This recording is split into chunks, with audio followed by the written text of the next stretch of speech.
well, I would love to do what I typically do and say, okay, next we're going to talk about the filter. But it's not so simple as that because of the unique architecture of the Nyx. You know, it's a relatively basic synthesizer when you just look at it. Okay, it's got 2 oscillators, 2 filters, 2 modulators, an amp, a reverb. You know, it doesn't seem that complicated, but when we get into the routing, it is actually relatively complicated. There are a lot of possible outcomes that are all quite different. We don't have just one type of filter. We don't just have everything going through a single filter. It gets complex. So let's dive into it. Instead of me telling you how complex it is, why don't I show you? Okay. If we look here in the routing section, you'll notice that right now we have the VCO routing set to NOR. That stands for normal, I believe. Now, the normal setting is sort of a traditional, typical setting where the oscillators are directed straight into the filter. Both of them are directed into one of the filters. We currently have it set to low pass, so it's going to be both of the oscillators set into filter 1, sent into filter 1. And only mod 1 will affect that sound. So with that setting in mind, let's listen. Okay.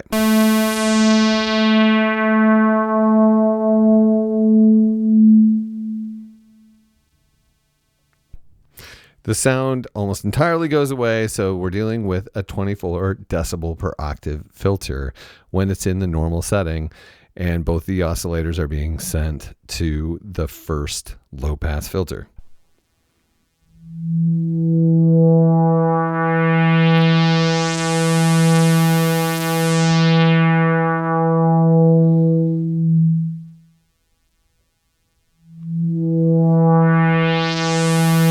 That is a very milky, thick, rich, dare I say, fat filter. And you'll notice, I think it starts off with, even though our resonance is set to 0, that it starts off with a little bit of resonance to it.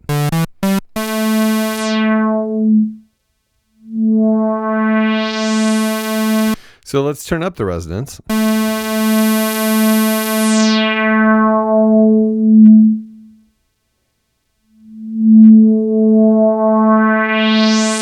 Let's try that with a little less volume. Not that much less.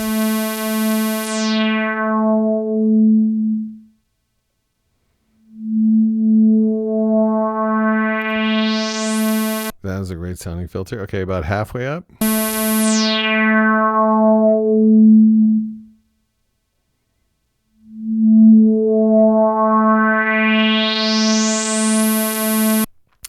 Three-fourths the way.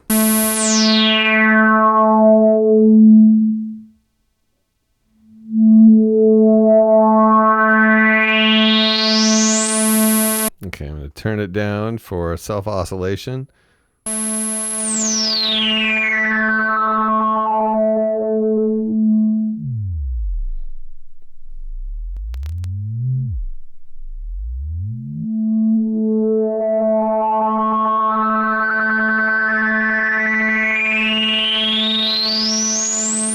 Very interesting. You can hear the individual harmonics in the resonance. In case you're wondering, that is not stepping. That is individual harmonics. And there's a certain interesting sort of distorted sound to it that is really unique and a lot of fun. So...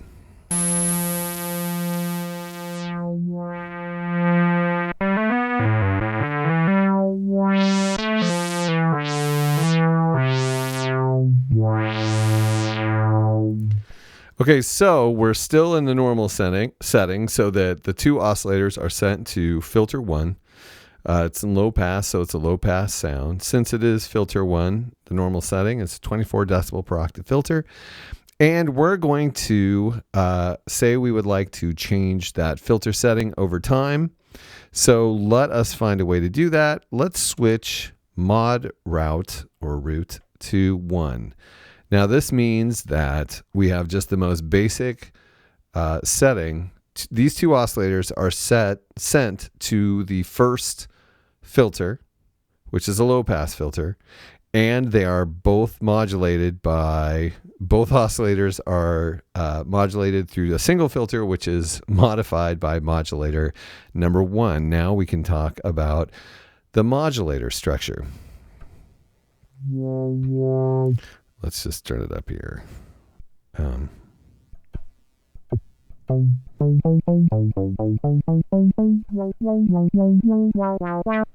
It is very basic. It's like an attack decay envelope.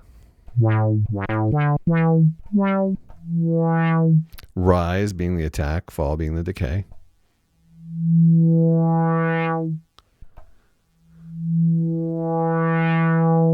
How long you want each of them to be obviously depends on, well, how to make each of them long is to push the slider up.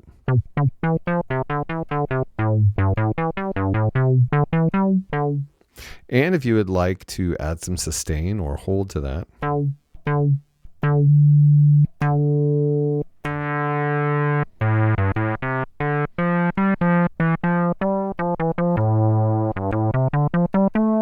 You get to decide what level of filter setting, what filter cutoff point you want that hold or sustain to sustain at. And level is the amount of this modulator's effect on the filter cutoff point.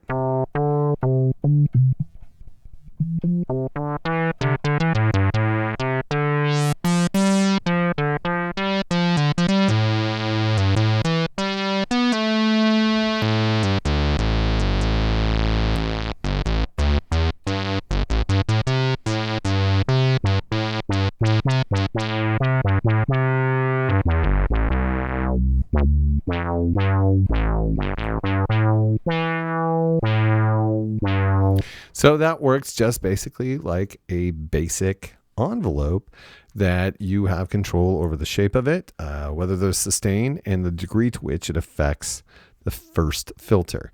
Now you might notice there's a little switch here marked LFO. That allows you to turn this envelope generator into an LFO by looping. So we'll turn that on. Then the best way to recognize what's going on is to start with everything down and then just start raising settings. The higher the settings, the longer the loop's going to be.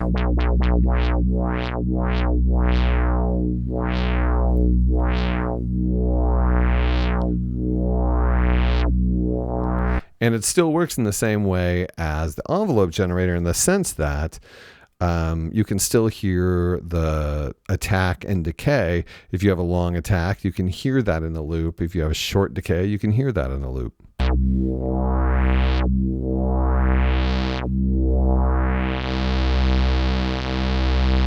Of course, if you bring up the sustain, then it's going to hold that level, and you'll lose sort of the loop in some ways.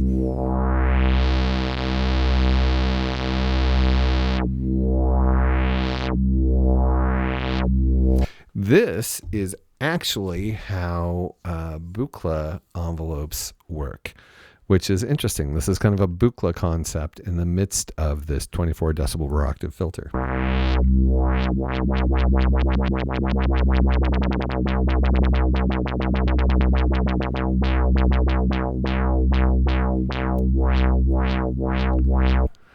And that is how the modulator works for filter 1. It's how the second modulator works for filter 2. And it's also how the amp works for the VCA. I mean, it's how the envelope for the VCA works. So it's a really unique architecture, and it allows you to do things like to have independent LFOs for 2 different filters, resulting in really interesting outcomes, complex outcomes, actually, even more so than you might expect. And of course, we can also bring the other LFO into it as well. So you really have 3 LFOs, where 2 of the LFOs can also be envelopes. So now you can see kind of that complexity I was talking about. Okay, let's go back up here. Let's move from normal to split. Now what is happening is we have activated the second filter, and oscillator 1 is being sent to filter 1. Oscillator 2 is being sent to filter 2. And then we have the opportunity for modulating each of those filters independently due to the split. So what we will do then is set the mod route to 1/2, which is parallel. Both of the oscillators are being sent to independent filters, and then they're both going through the modulators separately, unaffected by the other.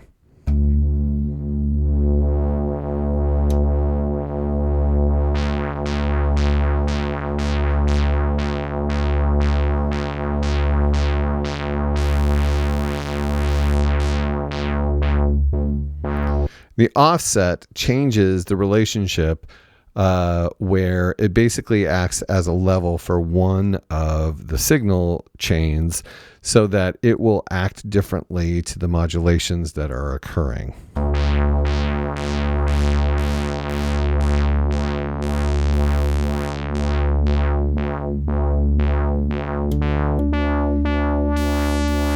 And you can tell it is oscillator 2 going through modulator 2.